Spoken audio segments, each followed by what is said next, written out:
रोटी दे देती थी। आज के जमाने में तो ले दे के, और वो भी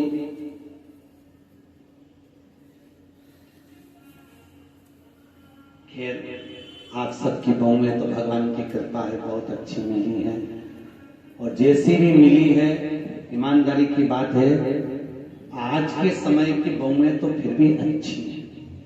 दिक्कत तो जो ये नई पीढ़ी आ रही है ना, जो बहुएं कि मेरा छोरा, उसके चक्कर में घर में झगड़ा करे, पति का प्राण खाए। और आने वाले समय में दिक्कत ये है कि तेरा क्या होगा रे कालिया। ये जो नई पीढ़ी, नई जनरेशन जो हो रही है, अब इनको क्या होना। अभी तक तुम लोग तो निभा रही हो और तुम्हारी बहुएं भी तुम्हें निभा रही है, कोई दिक्कत नहीं। इसलिए कभी कभी बहुओं से कह दिया करो, हमारी तो निभ गई रे बेटा, अब तेरा क्या होगा। ये तो गई। इतने दिन निकल गए, बचे कुछ 7 दिन थे, भागवत में निकल गए। आज कौन सा दिन है? तीसरा। कितना बचा? 4। यूं निकल जाए। कल चौथा हो जाएगा, परसों 5वां, 6ठा।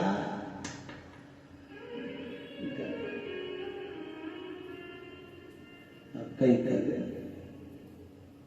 तो तुम तो कभी कभी बहुओं को कह दिया करो, हमारी तो निकली गई, बचपन गंवा दिया, जवानी निकल गई, शरीर बुढ़ापा आ गया, 2 रोटी खाएंगे, कहीं पे भी पड़े रहेंगे, राम गुण गाएंगे, कोई भी दे देगा रे बेटा। पर दिक्कत तो आजकल के बच्चे इतने प्रश्न करते हैं, और प्रश्न मां से नहीं करते जितने दादी से करते हैं। सबसे ज्यादा प्राण खाए औलाद दादी। एक बच्चा दादी के पास आके बोला, दादी दादी। दादी बोली हाँ। एक बार तू टे बोलना, टे। दादी बोली टे क्या होता है? नहीं दादी तू बोल मुंह से, टे ऐसा बोल दे बस। दादी बोली नहीं बोलूं। पहले बता क्यों बुलवा रहा है?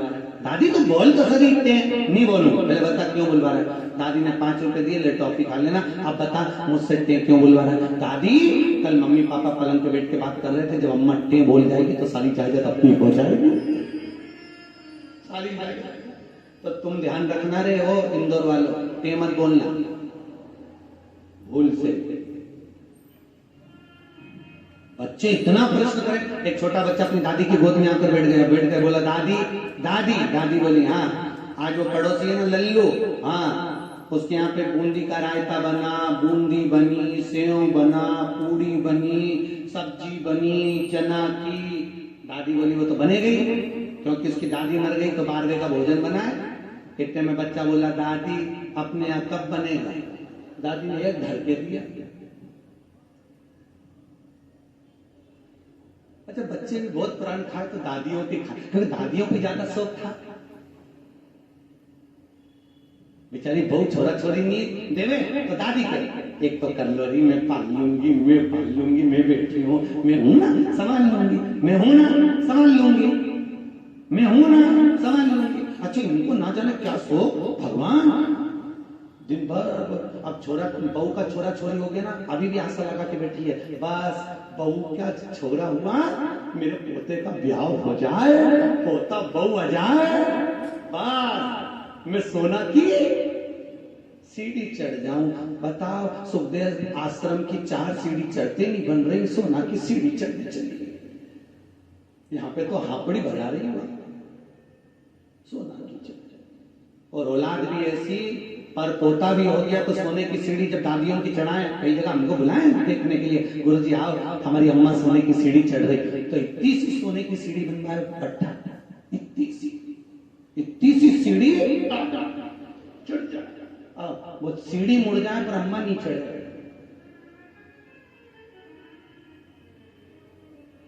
कब चढ़ती थी सोना की सीढ़ी?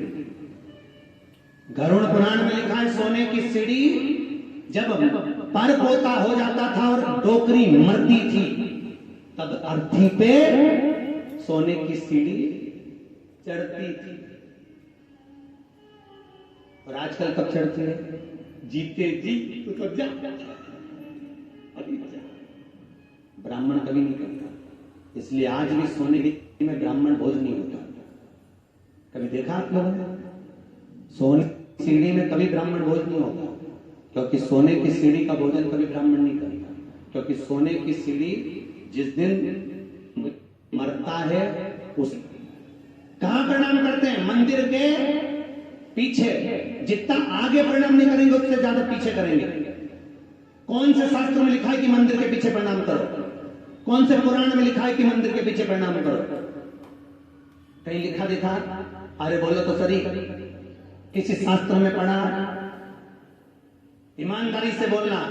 भगवान कृष्ण के पीछे दौड़कर चल रहा था कौन? काल्यावन। कथा दिया जरासंध के साथ जब युद्ध हुआ था और ब्राह्मणों की सेना लेकर आया था काल्यावन, और भगवान युद्ध का मैदान छोड़कर भागे। नाम क्या पड़ गया था? रण छोड़ रहा। तो ईमानदारी से बोलो, ब्राह्मणों की सेना देखकर भगवान भागे, भागकर आगे जाके पीछे जो काल्यावन आ रहा था क्या उसको मार नहीं सकते थे? अरे बोलो जम के, मार सकते थे ना। जब जरासंध को मार सकते हैं, आदि को मरवा सकते हैं, तो काल्यावन को क्यों नहीं मारा मेरे द्वारकानाथ ने, मेरे द्वारकाधीश ने? क्यों नहीं मारा? क्योंकि भगवान कृष्ण को मालूम था ये काल्यावन ब्राह्मणों को इतना भोजन कराता है, इतना वस्त्र दान करता है कि सारे ब्राह्मणों का पुट, इसका मरना इतना सरल नहीं है। तो भगवान ने सोचा इसको मारने के लिए एक ही काम हो सकता है कि मुझे भागना पड़ेगा। मैं भागूंगा तो ये मेरी पीठ देखेगा, मेरे पीठ पर अधर्म का निवास होता है। जितना ये मेरी पीठ देखकर भागेगा उतना इसका धर्म नष्ट हो जाएगा, अधर्म बढ़ जाएगा, अधर्म बढ़ेगा, ये ऊपर आएगा और मर जाएगा। इसलिए भगवान भागे, अपनी पीठ दिखाकर भागे, और पीठ जितनी काल्यावन ने देखी, ऊपर जाते से मुचकुंद के नेत्र द्वारा जलकर भस्म हो गया। इसलिए हमारे हिंदू धर्म की रीति है कि मंदिर के पीछे अधर्म का निवास होता है। इसलिए मंदिर के पीछे जितना तुम प्रणाम करोगे उतना तुम्हारा पाप बढ़ेगा, पुण्य नष्ट होगा, उतना पुण्य नष्ट होगा। अब सोचो तुमने कितना पाप कमाया, बोलते जाओ। अरे बोलो तो नहीं, पाप कितना कमाया और पुण्य कितना कमाया? सामने लोग कम प्रणाम करते, बस बेचारी एक परिक्रमा कर रही थी, थक गई, दीवार से टिक के खड़ी हो गई, तो दूसरी ने देखा पीछे प्रणाम करो तो कुछ मिलता होगा, दूसरी ने चालू करी, उसके देखे तीसरी ने चालू करी, तीसरी को देखे चौथी ने चालू करी। पूरा भारत की भूमि सब कंजी हो गई उसी के चक्कर, सब एक अनुपाने लगे सब। तो बेचारे वो तो कहीं कहीं के संत विद्वान थे, कहीं कहीं के महात्मा विद्वान थे, तो उन्होंने मंदिर के पीछे फोटो चिपका दिया भगवान का कि कम से कम इन्हें पाप तो नहीं लगेगा, तो फोटो चिपका दिया कि कम से कम आगे भगवान का भी दर्शन हो जाएगा। बेचारे संतों ने कृपा कर दी, पर तुम में अकल नहीं रे दादा, कहीं करे। और पूरे भारत की भूमि पे तुम कहीं पे भी घूम के देखना, जितने मंदिर मिलेंगे सब में पीछे लोग प्रणाम करते मिलेंगे। उनको समझाओ तो कोई समझे वे? अरे बोलो तो सही, क्या मालूम क्या धर्म से पुण्य। ऐसी कई गलतियां हैं जो हम जीवन में करते रह जाते हैं, बहुत गलतियां करते हैं हम, बहुत। दिए के अंदर ही बत्ती रख के जला दें, परिक्रमा कर लें, ऐसी कई गलतियां हम अपने जीवन में कर रहे हैं, और भगवान से आशा रख रहे हैं कि भगवान हमको ताड़ देगा, स्वर्ग भेज देगा। कहीं नहीं जाएगी, यही पड़ी रह जाएगी। फालतू की बात, सुधारो।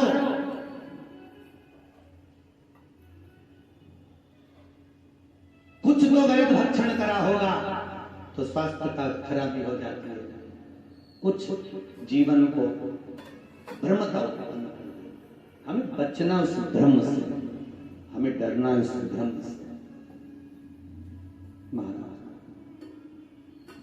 भरत जी महाराज हिरण की योनि में पड़ गए, हिरण की योनि से निकले, संतों की परिक्रमा कर कर तो वापिस मनुष्य देह मिल गई, नाम भरत पड़ गया। बड़े भाई ने कहा खेत पे से चिड़िया उड़ाना, एक बार की उड़ाई, दूसरे बार नहीं उड़ाई। राम जी को खेत, राम जी की चिड़िया ना उड़ाई।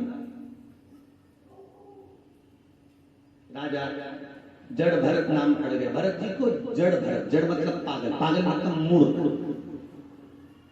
पागल प्रमोशन होता है, समझदारी डिमोशन होती है। पागल क्या है? अरे बोले जम के प्रमोशन। आपको कोई पागल कहे, बड़े प्रसन्न होना, बड़े प्रसन्न। अगर कोई आपको पागल कह रहा है तो उसमें प्रसन्नता होना चाहिए। समझदार नहीं बनना अपना, कभी जिंदगी में मत बनो समझदार। घर में दो तरह की बहू होती है, एक समझदार, एक पागल। जो समझदार होती है वो 24 घंटे काम में लगी। क्यों काहे बजा रहे हो? दो तरह, एक समझदार है, एक पागल। समझदार लगी हुई है 24 घंटे, पागल है वो सबसे पहले डेंटिंग पेंटिंग करके खा पी के बुझ जाए। उसको कोई सुध नहीं क्या हो रहा है क्या नहीं हो रहा है, उसको कोई मतलब नहीं। आग लगे बस्ती में अपन रहो मस्ती। मीरा को, कर्मा को, नामदेव, ध्रुव, प्रहलाद, रामकृष्ण परमहंस, भारत की भूमि के जितने संत हुए, लोगों ने उनको पागल ही तो कहा है। क्योंकि भगवान की भक्ति में जो डूब गया, लोग कहते हैं वो पागल महाराज। भक्ति में भरत जी महाराज ने राजा राहुगण को ज्ञान दिया। कपिल मुनि के आश्रम में राजा राहुगण गए हैं, बाबा कपिल ने भी उनको ज्ञान कराया। समय आया आगे, हिरण्यकश्यप ऊपर न अंदर न बाहर, न अस्त्र से न शस्त्र से, न दिन में न रात में, न नर से न पशु, सब रूप में मैं मरूं ना ये विचार किया। घर आए, पत्नी नहीं थी, इंद्र के यहाँ से नारद जी के यहाँ, नारद जी के यहाँ से पत्नी और पुत्र को लेकर आया। हिरण्यकश्यप के पुत्र का नाम है, जिसने आते ही भगवान के नाम का हिलाद करा, वो प्रहलाद।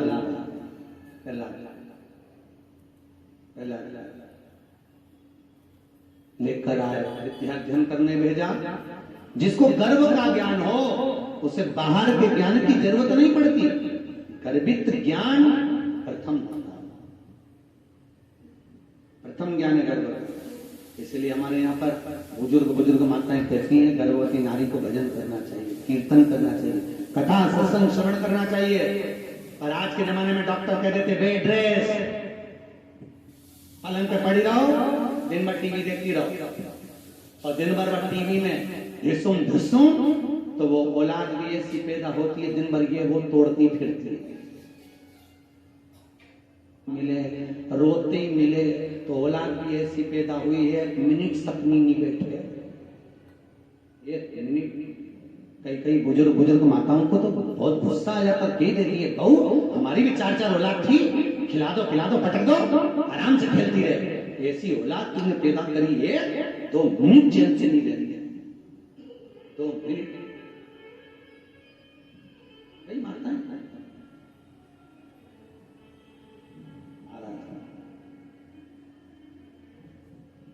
हिरण्यकश्यप ने पूछा। जब हिरण्यकश्यप की बहन चली गई, समाप्त हो, पूछा कहां है तेरा भगवान? सर्वस्व खंबे में है, खंबे में भी है।